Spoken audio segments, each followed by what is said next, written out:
Hi guys, welcome back to Vij Education to the daily Hindi news and the editorial analysis of 12th of January 2026। तो आज के paper पे देखो centre 6 access to phone source code. ठीक है, तो ये आज का आर्टिकल कह रहा है कि centre 6 access to phone source code.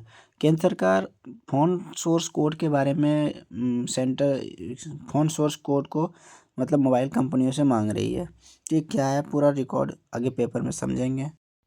Now we discuss Bharat Battalion to debut in Army Day Parade in Jaipur on January 15।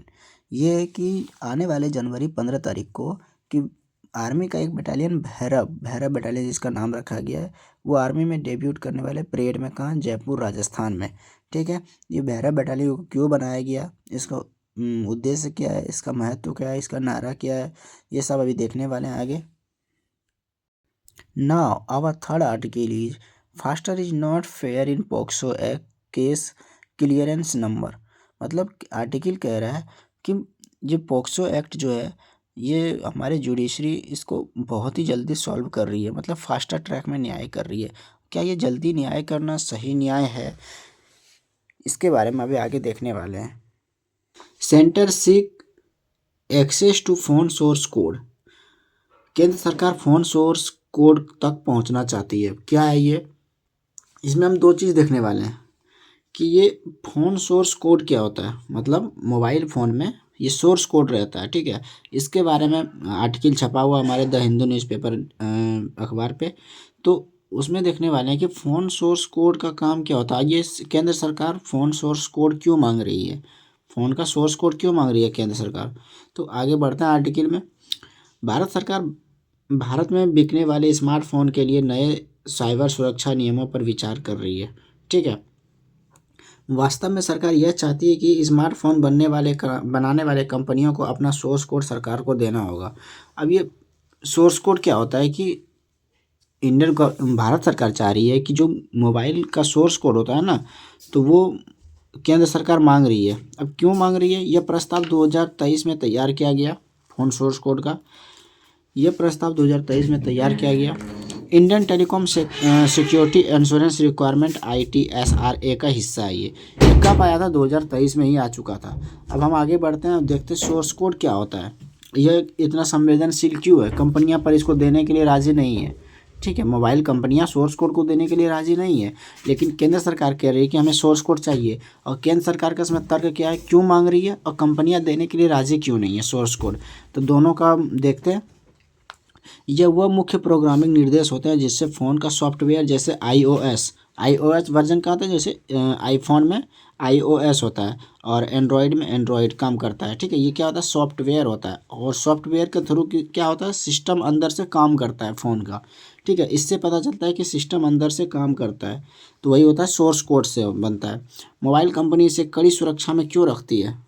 अगर ये सोर्स कोड उजागर हो जाए तो इसकी पहुंच से व्यापारिक रहस्य, सुरक्षा ढांचा और इनक्रिप्शन तरीके से उजागर हो जाएगा। ठीक है, ये सोर्स कोड अगर हो गया तो ये चीज़ हो सकता है। मोबाइल कंपनी जो है, चीन और अमेरिका की कानूनी प्रवर्तन एजेंसियों को भी एप्पल ने उसकी पहुंच से मना कर दिया है। ठीक है ना, ओवरऑल इससे कंपनी को व्यावसायिक नुकसान होगा प्लस सुरक्षा जोखिम का डर रहता है, इसलिए कंपनी डिनाई करती है कि सोर्स कोड हम किसी सरकार को ना दें। यहाँ तक कि अमेरिका और चीन को भी सोर्स कोड एप्पल ने देने से मना कर दिया है ना। भारत का रुख क्या है, भारत सरकार वास्तव में कहना क्या चाहती है सोर्स कोड के बारे में। देखो, भारत सरकार कहती है कि कमजोरियों का विश्लेषण करना। ठीक है, सरकार सोर्स कोड के विश्लेषण और असंभवतः परीक्षण करना चाहती है। छुपी हुई कमजोरियां जैसे मालवेयर या बैकडोर ढूंढना चाहती है, ये सरकार का तर्क है। फ़ोन में अनिवार्य सुरक्षा उपाय करना चाहती है सरकार। सरकार कहती है कि कंपनियों को यह सुनिश्चित करना होगा कि ऐप्स इन चीज़ों तक पहुंच ना कर सकें। किन किन चीज़ों पर, जैसे हम लोग ऐप्स को भी डाउनलोड करते हैं ना, तो कैमरा का एक्सेस मांगता है, माइक्रोफोन का एक्सेस मांगता है, लोकेशन का एक्सेस मांगता है कि नहीं। जब फ़ोन इस्तेमाल में ना हो, अगर हम फ़ोन को यूज नहीं कर रहे हैं, अगर फ़ोन मेरा बंद है, तो फिर भी ये कैमरा, माइक्रोफोन, लोकेशन ये सब एक्सेस रहता है। तो सरकार का कहना है कि जब फ़ोन यूज में ना हो तो ये चीज़ माइक्रोफोन, लोकेशन, कैमरा ये सब एक्सेस में नहीं रहना चाहिए। ठीक है, तो यही इसीलिए सरकार सोर्स कोड को मांगना चाहती है। 1 साल तक लॉगिन स्टोर रखना होगा। जैसे एग्जांपल मैं कहूँ, अगर आपने किसी भी एप्लीकेशन को लॉगिन करा या तो मोबाइल में कुछ भी डाटा आपने शेयर किया, मोबाइल में कुछ भी चलाया आपने, तो वो सरकार का कहना है कि 1 साल तक लॉग स्टोर रखना चाहिए। अब ये लॉग स्टोर क्यों क्यों क्यों रखना चाहिए 1 साल तक? क्योंकि देखो सरकार जैसे बढ़ते अभी क्राइम है, अभी सबसे मेन क्राइम क्या चल रहा है, साइबर फ्रॉड का। साइबर फ्रॉड में जैसे ऑनलाइन ठगी करना, ऑनलाइन किसी को डराया धमकाया जाना, किसी को हरासमेंट के साथ चीट करना, ठीक है। तो जो ऑनलाइन साइबर सिक्योरिटी का जो मामला होता है ना, उसमें सरकार साइबर क्राइम को लेके सख्त कदम उठा रही है। तो वो साइबर क्राइम को लेके, साइबर सिक्योरिटी को लेके सरकार ये चाहती है कि जब तक फ़ोन का लॉगिन स्टोर अगर 1 साल तक रहेगा तो किसी भी फ़ोन को ट्रैक करना या किसी भी क्राइम को कंट्रोल करना वो आसान हो जाएगा। फ़ोन को कम से कम 12 महीनों तक का गतिविधि को स्टोर रखना होगा। कम से कम 12 महीना, वही 1 साल। उसके फ़ोन का जो वो भी गतिविधि हुआ, क्या क्या फ़ोन में चला, कहाँ मैसेजिंग हुआ, कहाँ कॉलिंग हुआ, तो ये सब को कम से कम 1 साल तक स्टोर रखना होगा। होता है ना, कंपनियां अपने तरफ से कभी कभी सॉफ्टवेयर अपडेट देती है तो फ़ोन बिल्कुल नया हो जाता है, पुरानी चीज़ें सब डिलीट होती है कभी कभी। तो वो चीज़ कह रही है कि 12 महीना तक स्टोर रखना होगा। ये है सरकार का कथन। नियमित मालवेयर स्कैनिंग करना होगा। अब नियमित मालवेयर स्कैनिंग, जैसे फ़ोन में थर्ड पार्टी एप्लीकेशन भेज देता है, थर्ड पार्टी वो क्या कहते हैं, मैसेज भेज देता है, अगर क्लिक करो तो बैंक फ्रॉड हो जाता है। तो वो मालवेयर हार्मफुल ऐप्स के लिए होता है। हार्मफुल ऐप कोई फ़ोन में इंस्टॉल ना हो जाए अपने आप, उसके लिए। तो वो नियमित मालवेयर को स्कैनिंग करके हार्मफुल ऐप्स को वो एक्सेस से बचाएगा कि हार्मफुल ऐप्स मोबाइल में डाउनलोड ना हो। अपडेट से पहले सूचना होगा। देखो, जब भी मोबाइल में अपडेट आता है, ठीक है, तो अपडेट आने से पहले सरकार कह रही है कि कोई भी बड़ा अपडेट अगर आएगा तो वो पहले सरकार को मतलब सूचित करेगा, फिर मोबाइल में अपडेट देगा, तब आम लोगों तक पहुंचेगा। पहले सरकार को सूचना देगी, फिर आम लोगों तक पहुंचेगा, जो कि कंपनियों को अच्छा नहीं लगा ये ना। अब हम आगे देखने वाले, सरकार इस समय इस पर जोर क्यों दे रही है, इन सब चीज़ों पर, फ़ोन पर लेके, डिजिटल क्राइम को लेके जोर क्यों दे रही है? सबसे पहला कारण है कि बढ़ते डिजिटल क्राइम्स है, इससे बढ़ोतरी हुई है, जैसे ऑनलाइन फ्रॉड, डाटा लीक करना, ठीक है। तो ये सब के कारण बढ़ती, सबसे पहले तो डिजिटल क्राइम बढ़ा है। दूसरा नंबर, भारत दुनिया का सबसे बड़ा स्मार्टफोन यूजर्स है। अभी वर्ल्ड का सेकेंड लार्जेस्ट स्मार्टफोन यूजर है भारत। किसी भी कमजोरी का असर नागरिकों की निजता प्लस राष्ट्रीय सुरक्षा पर पड़ेगा। ठीक। पीएम मोदी का पहल है साइबर सुरक्षा को मजबूत करना, यूजर्स की डेटा को सुरक्षित कर रखना, डिजिटल अपराध को कम करना। कंपनियां इसका विरोध क्यों कर रही है? क्योंकि कंपनी, सरकार का एक मत समझिए कि सरकार इस पे फ़ोन सोर्स कोड को क्यों मांग रही है कि ये सब चीज़ों को हम कम करेंगे, इसको कंट्रोल में लाएंगे। और कंपनियां इसका विरोध क्यों कर रही है कि हम सोर्स कोड नहीं देंगे? क्यों? देखो, सबसे पहला चीज़, कोई वैश्विक उदाहरण नहीं। वैश्विक उदाहरण का मतलब कि EU, European union, US, Australia, Africa भी सोर्स कोड का अनिवार्य नहीं मांगते हैं। मतलब ये सब बड़े बड़े कंट्रीज जो है, डेवलप कंट्री, जैसे यूरोपियन यूनियन हो गया, फिर आपका यूएस हो गया, ये सब के पास भी अभी मोबाइल कंपनियां सोर्स कोड अभी नहीं मुहैया कराई है। तो भारत को भी नहीं कराते हैं ये। तो सबसे पहला तर्क तो इसने दिया। फिर दूसरा दिया निजता और गोपनीयता की सुरक्षा, प्राइवेसी की सुरक्षा। अगर हम सोर्स कोड दे देंगे सरकार को तो सरकार कहीं प्राइवेसी तो लीक नहीं करेगी। तो दूसरा चीज़ हो गया। तीसरा, व्यवहारिक समस्याएं क्या है? लगातार मालवेयर की स्कैनिंग से बैटरी जल्द खत्म होती है। सरकार क्या कह रही थी? मालवेयर स्कैन करना, जिससे कि थर्ड पार्टी एप्लीकेशन लॉन्च ना हो, जिससे हार्मफुल एप्लीकेशन अपने आप डाउनलोड ना हो। तो कंपनी का कथन है कि मालवेयर जो अपने आप स्कैनिंग होगा ना, तो उससे बैटरी पर असर पड़ेगा और बैटरी जल्दी ख़त्म हो जाएगी, जोखिम कम होने के बजाय बढ़ सकता है। ये है कंपनी का असर। अब इसमें निगरानी का डर क्या? सर्विलांस का डर। निगरानी का डर है। केंद्र सरकार ने संचार साथी ऐप लॉन्च किया था अभी, क्या कहते हैं, पिछले साल देखा था आपने, 2025 में संचार साथी एप्लीकेशन आया था। तो संचार साथी एप्लीकेशन लाके केंद्र सरकार क्या कहना चाह रही थी कि हम ऑनलाइन फ्रॉड को, साइबर ठगी को हम कंट्रोल करेंगे मोबाइल में अपने आप। एंड्रॉयड यूजर में अपने आप संचार साथी ऐप एप्लीकेशन रहेगा, जो कि अनइंस्टॉल नहीं होगा और ना वो डिसेबल होगा, ठीक है। तो संचार साथी एप्लीकेशन के साथ क्या हुआ कि वो लॉन्च नहीं हो सका संचार साथी एप्लीकेशन। संसद में बहुत सारा हंगामा हुआ, हमारे अपोजिशन ने उस पर सवाल उठाया कि संचार साथी ऐप डाटा लीक करेगा, प्राइवेसी को ये उल्लंघन करेगा, निजता का अधिकार ये छीनेगा, ठीक है। तो संचार साथी ऐप लॉन्च किया जो कि वो सक्सेस नहीं हो पाया। तो इसी वजह से भी मोबाइल कंपनियों ने फ़ोन का सोर्स कोड देने से मना किया। तो ये एक फेल्योर है। सेकंड में करंट समय में सरकार अभी इस नियमों को लागू नहीं किया। जो सोर्स कोड का बात कर रहा है वो सरकार अभी इस नियमों को लागू नहीं किया है। Now we discuss revision pointer of this article. मुद्दा ITSAR 2023 के तहत सरकार सोर्स कोड तक पहुंचना चाहती है। उद्देश्य क्या है सरकार का कि साइबर सुरक्षा को, धोखाधड़ी को रोकना, डाटा संरक्षित करना। सोर्स कोड क्या होता है? सॉफ्टवेयर के मूल निर्देशक जो कि बहुत संवेदनशील होता है, जो कि IP एड्रेस होता है, ठीक है, जिसपे iOS और एंड्रॉयड वर्जन रन होते हैं, उसको सोर्स कोड होता है वो। प्रस्तावित उपाय क्या है? बैकग्राउंड परिसीमन पर रोक।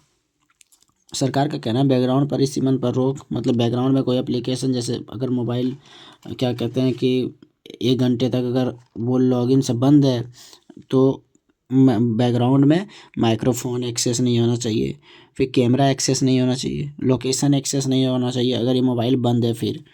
और 1 साल से गतिविधि लॉग को रखना अनिवार्य होगा। फ़ोन को अपने आप मालवेयर स्कैनिंग, बड़े अपडेट की सरकारी जांच, मतलब बड़े अपडेट आए तो उसमें पहले सरकार को देना पड़ेगा, उसके बाद ये आम जनता तक जाएगा, ठीक है। और सरकार का तर्क ये बढ़ता है कि बढ़ता साइबर अपराध को रोकने के लिए 75 करोड़ स्मार्टफोन यूजर्स हैं, जिसकी वजह से राष्ट्रीय सुरक्षा बहुत ही अहम हो जाती है और निजता सुरक्षा बहुत ही अहम हो जाती है। कंपनियों की आपत्तियां क्या इस चीज़ को लेकर? कंपनियों की आपत्तियां कोई वैश्विक उदाहरण नहीं है, जैसे यूरोपियन यूनियन, US, फिर आपका अफ्रीका, ऑस्ट्रेलिया, ये सब सोर्स कोड तक अभी तक नहीं पहुंच सके हैं, तो भारत भी अभी इस लिस्ट में नहीं है। तो IP और निजता का खतरा और अपडेट में देरी, बैटरी की समस्या, अगर अपने आप हमेशा मालवेयर स्कैनिंग करेगा तो बैटरी की समस्या हो सकती है। एप्पल ने चाइना और अमेरिका को भी सोर्स कोड देने से मना कर दिया है। Now guys we discuss our second article. हमारा सेकेंड आर्टिकल डिस्कस करने से पहले अगर आप चैनल पे नए हैं तो चैनल को सब्सक्राइब कर दें, वीडियो को लाइक। We discuss about our second article. हमारा सेकेंड आर्टिकल आज के न्यूज़पेपर पे जो कि इम्पोर्टेंट है, देखो, Bhairav battalion to debate in Army Day parade in debate sorry debut. Bhairav battalion to debut in Army Day parade in Jaipur on January 15। खबर में क्या है इन न्यूज़ की? खबर में है कि भारतीय सेना द्वारा हाल ही में गठित सैन्य बटालियन जो कि आधुनिक युद्ध तेज गति वाली आक्रामक ताकत है। इसका मतलब क्या हुआ? भैरव बटालियन, इसका मतलब समझाता हूँ। Bhairav battalion to debut in Army Day parade in Jaipur on January 15, मतलब आने वाली जनवरी 15 को एक भारतीय सेना का एक बटालियन, भैरव बटालियन जिसका नाम दिया गया है, वो डेब्यू करेगा हमारे परेड में। कहाँ पे? जयपुर। जयपुर आपको कमेंट सेक्शन में लिखना है, जयपुर भारत का कौन से राज्य में पड़ता है? जयपुर शहर है ये कौन से राज्य में पड़ता है, ठीक है। तो इसको हम एनालिसिस करते हैं डिटेल में। तो खबर में है कि भारतीय सेना द्वारा हाल ही में गठित भैरव बटालियन जो कि आधुनिक युद्ध से तकनीक में, फिर तेज गति वाली आक्रामक लड़ाई में जो अक्षम है, ताकतवर है, ठीक है, वो 15 जनवरी को जयपुर में होने वाली आर्मी डे परेड में पहली बार सार्वजनिक रूप से दिखाई देंगे, ठीक है। और 15 तारीख को फिर हम इस खबर को कवर करने वाले हैं। 15 तारीख को, आने वाले 15 तारीख को इसके बारे में फिर चर्चा करेंगे। 15 जनवरी को जयपुर में होने वाली आर्मी डे परेड में पहली बार सार्वजनिक रूप से दिखाई देंगे। और इसका डिप्लॉयमेंट मैप कहाँ रहेगा, ये कहाँ डिप्लॉय होगा ये आर्मी? तो इसमें देखो, 2 भैरव बटालियन नॉर्दर्न कमांड से, ठीक है, नॉर्दर्न कमांड से लेह, श्रीनगर, नगरोटा, जिसे डेजर्ट फाल्कन भी कहा जाता है, ये नॉर्दर्न कमांड को desert falcon. Now 4 Bhairav battalion western command, western command में डेजर्ट सेक्टर में, ठीक है। इनका युद्ध नारा इसका क्या है? भैरव बटालियन का युद्ध नारा, ये इंपॉर्टेंट, ये याद रखना, वन डे एग्जाम के लिए बहुत इंपॉर्टेंट है। राजा रामचंद्र की जय, ये युद्ध नारा हुआ भैरव बटालियन का। भैरव बटालियन बनाई क्यों गई? इसका बैकग्राउंड क्या था? भैरव बटालियन को बनाने के पीछे कारण क्या था? युद्ध के बदलते स्वरूप के कारण आज के संघर्ष हाइब्रिड मॉडल में हो गया। आज का युद्ध देखो गाइस, क्योंकि वो फिजिकली युद्ध नहीं होगा। अब जो भी युद्ध होगा, वॉर होगा, वो फिजिकली वॉर नहीं होगा, वो ड्रोन से युक्त होगा। अब वो देश युद्ध में आगे रहेगा जिसके पास ड्रोन टेक्नोलॉजी बहुत ज़्यादा होगा, फिर अब मिसाइल टेक्नोलॉजी बहुत ज़्यादा होगा, फिर ये फाइटर क्राफ्ट टेक्नोलॉजी बहुत ज़्यादा होगा, एयरफोर्स टेक्नोलॉजी बहुत ज़्यादा होगा। वो युद्ध में ज़्यादा आगे रहेगा, वो प्लस पॉइंट रहेगा उसका युद्ध में। तो युद्ध के बदलते स्वरूप के कारण आज के संघर्ष में हाइब्रिड मॉडल है। पारंपरिक युद्ध, साइबर सुरक्षा, साइबर अटैक, फिर ड्रोन, फिर इंटेलिजेंस, AI के थ्रू, आर्टिफिशियल इंटेलिजेंस के थ्रू, ये सब युद्ध में बहुत काम आने वाले हैं। हालिया अभियानों से मिले सबक, जैसे कि अभी हमारा ऑपरेशन सिंदूर हुआ ना, उसमें क्या हुआ, वैश्विक संघर्षों और भारत के अनुभवों पर आधारित, जिनमें ऑपरेशन सिंदूर भी शामिल है। ऐसी इकाइयों की जरूरत जो दुश्मन के क्षेत्र में गहराई तक वार कर सके, तेजी से लचीले ढंग से हमला कर सके, वो ये सब मुद्दों को नज़र रखते हुए भैरव बटालियन का गठन किया गया है। ठीक है, आई होप आपको यहाँ तक समझ आया होगा। अगर कोई भी डाउट हो तो कमेंट सेक्शन में आप पूछ सकते हैं, मैं उसका रिप्लाई करने की कोशिश करूँगा। रिवीजन पॉइंटर इसका देखते हैं अब। भैरव बटालियन भारतीय सेना की नई तेज गति वाली आक्रामक इकाइयाँ हैं। पहली प्रस्तुति इसकी कब होगी, 15 जनवरी जयपुर में होगी, आर्मी डे परेड में। उद्देश्य इसका क्या है, आक्रामक युद्ध लड़ना, गहरे हमले करना, स्पेशल फोर्सेस जैसा कार्य करना और टेक्निकल ऑपरेशन जैसे ऑपरेशन को अंजाम देना। फिर इसमें आर्टिफिशियल इंटेलिजेंस का बहुत ही काम होगा। आकार इसका क्या होगा, अभी तो 15 गठित हुए हैं भैरव बटालियन में, और आने वाले समय में 25 और गठित होने की योजना बनाया है। ठीक है, इसका आकार है। पैरा ऐसा पर पैदल सेना के बीच रहेगी। पैरा ऐसा पैरा स्पेशल फोर्सेस और पैदल सेना के बीच रहेगी भैरव बटालियन। टेक्निकल फोकस में क्या रखा हुआ है कि ड्रोन वार, बिना मानव वाला युद्ध लड़ना है। अभी जैसे मैंने बताया ना कि अभी युद्ध में वही जो जीत सकता है जिसके पास ड्रोन टेक्नोलॉजी बहुत ज़्यादा हो। अभी युद्ध पूरा ड्रोन टेक्नोलॉजी पर शिफ्ट हो गया है। Now we discuss our third article. आज के न्यूज़पेपर पर थर्ड आर्टिकल जो बहुत ही इंपॉर्टेंट है। Faster is not fair in POCSO case clearance number. मतलब कहने का मतलब है कि जुडिशरी पोक्सो एक्ट को लेकर बहुत ही फास्ट न्याय कर रही है। न्यायपालिका पोक्सो एक्ट को लेकर बहुत ही फास्ट न्याय कर रहा है। तो लेखक का कहना है, लेख जो इसमें लिखा हुआ हमारे राइटर साहब का कहना है कि पोक्सो मामलों में जो कि इतना तेज़ी से न्याय हो रहा है, ये कहीं ना कहीं फेयर जो जस्टिस पे सवाल उठाता है कि सही तरीके से न्याय हो रहा है कि नहीं हो रहा है। अगर लेखक का कहना यही है कि न्याय में देरी हो पर फेयर न्याय हो। ठीक है, हड़बड़ी में न्याय सही न्याय नहीं होता है। तो वही है कि पोक्सो मामलों के निपटारे में तेज़ी का मतलब न्याय नहीं, कि ये तेज़ी न्याय करना कहीं असली मुद्दे तो नहीं साइड हो जाते हैं। तो इसके बारे में देखते हैं अब आगे। भारत ने हाल ही में बाल यौन शोषण अपराधों से संरक्षण अधिनियम पोक्सो के तहत एक संख्यात्मक उपलब्धि हासिल की है, एक बहुत बड़ा उपलब्धि हासिल की है। फास्ट ट्रैक अदालतों ने एक साल में दर्ज मामले से अधिक मामलों का निपटारा किया है। जैसे कि 2025 में रिपोर्ट है कि 2025 में 109% निपटान दर किया है, केस सॉल्व रेट। अगर पोक्सो एक्ट का जो केस सॉल्व रेट है 109% है, ये तो बहुत ही बेहतर नंबर है। तो वही लेखक का कहना है कि इतना जल्दी न्याय कहीं बेहतर न्याय को तो नहीं ख़त्म कर रहा है, लेकिन लेख का तर्क यही है कि तेज निपटान कहीं बेहतर न्याय को ख़त्म नहीं कर रहा है ना। तो कहने का मतलब कि fast track is not equal to fair justice. ये रहा फास्ट ट्रैक, मतलब फास्ट ट्रैक तेजी न्याय कहीं सही जस्टिस को फेयर तो नहीं कर रहा है, ये है। तो इसमें कहने का तर्क है कि अगर न्याय में देरी हो लेकिन वो सही न्याय हो तो असली न्याय वही हो गया। लेकिन न्याय अगर फास्ट हो और जो अपराधी है वो बच गया तो वो न्याय गलत है। ठीक है, आई होप कि यहाँ तक समझ में आया होगा ना। हम आगे बढ़ते हैं। क्योंकि दोष सीधी रातें घट रही है, बच्चों और परिवारों को पर्याप्त समर्थन नहीं मिल रहा है, बरी होने के फैसले और देरी अभी भी हावी है, ये है। अब हम कुछ पोक्सो एक्ट के बारे में देख लेते हैं कि ये पोक्सो एक्ट है क्या, इसका थोड़ा बैकग्राउंड जान लेते हैं। कि पोक्सो का पहले तो फुल फॉर्म होता है protection of child from sexual offence act 2012, ये 12 में बनाया गया था। कि ये चाइल्ड का जो सेक्सुअल हरासमेंट होता है, सेक्सुअल एक्यूज होता है चाइल्ड, जो बच्चे का यौन शोषण होता है, उसके खिलाफ वो लाया गया था पोक्सो एक्ट। उसको प्रोटेक्शन करता है बच्चों का ये एक्ट। ठीक है, तो ये POCSO children from offence of sexual assault, sexual harassment and pornography. POCSO act protect करता है बच्चों को कि ये सेक्सुअल हरासमेंट ना हो, सेक्सुअल असॉल्ट ना हो एंड पोर्नोग्राफी से प्रोटेक्ट करता है। ठीक है, और एक ये है PLVS। ये PLVS क्या होता है कि रक्षा की पहली कड़ी जो गायब है। देखो पोक्सो एक्ट के अगर मामला दर्ज हुआ थाने में, ठीक है, तो अगर थाने में दर्ज हुआ तो जो एक्यूज है जिसने किया, ठीक है, और जो पीड़िता है जो वो, तो जो अक्यूज अगर वो थोड़ा पैसे वाला निकला तो क्या करेगा कि उसको डराने धमकाने का काम करेगा, है कि नहीं, कि तुम केस मत करो, तुम ये थाने में रिपोर्ट मत लिखाओ। बहुत सारा होता है, मेंटल हरासमेंट उसको कहते हैं, एक भाषा में मेंटल हरासमेंट कहते हैं। वो मेंटल हरासमेंट, एक तो वो तो अपने गंभीर चीज़ से वो जूझ रही है, अब फिर उसको मेंटल हरासमेंट मिल रहा है अलग से। तो वही सुप्रीम कोर्ट ने दिसंबर 2023 में एक ये चीज़ जारी किया, PLVS, ठीक है, पैरा लीगल वॉलेंटियर्स।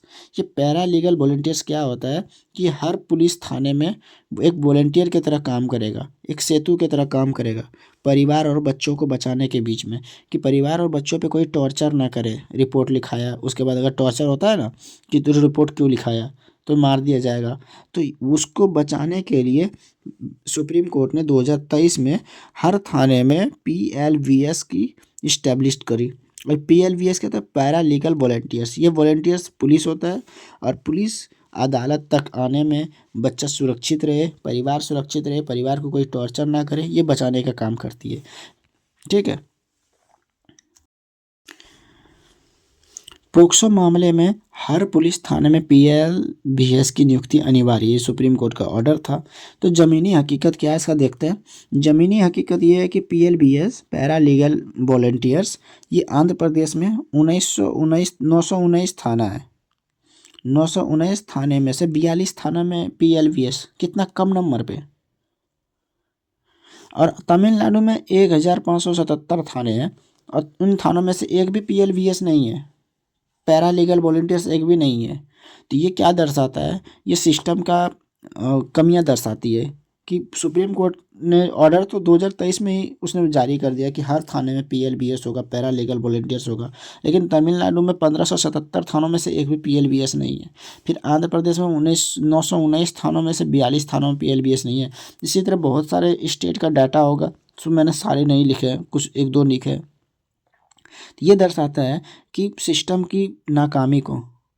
और पॉक्सो एक्ट के तहत जो जल्दी न्याय दे रहा है, जल्दी न्याय क्या, वो सही न्याय हो रहा है, उसकी निजता को दर्शाता है, ठीक है ना। यहाँ तक सारा समझ कुछ आ गया होगा।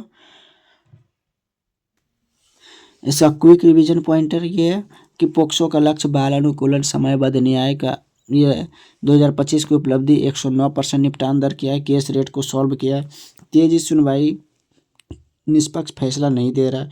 कारण कमजोर जांच, खराब फॉरेंसिक रिपोर्ट, जल्दबाजी में सुनवाई, बाल समर्थन का अभाव। PLVS बेहद जरूरी पर अधिकांश राज्यों में अनुपस्थिति। वही पैरा लीगल वॉलेंटियर्स, FIR में देरी, डर धमकी, NGOs पर आम निर्भरता। एक बात आ गई है आजकल NGOs पर, ये जो है NGO, ये NGO, ये NGOs जो है ये बहुत आ गया है। क्यों सरकार एनजीओ जो प्राइवेट लेवल पे क्यों काम कर रही है, नॉन गवर्नमेंट ये जो है ऑर्गेनाइजेशन, ये प्राइवेट लेवल पे काम क्यों कर रही है।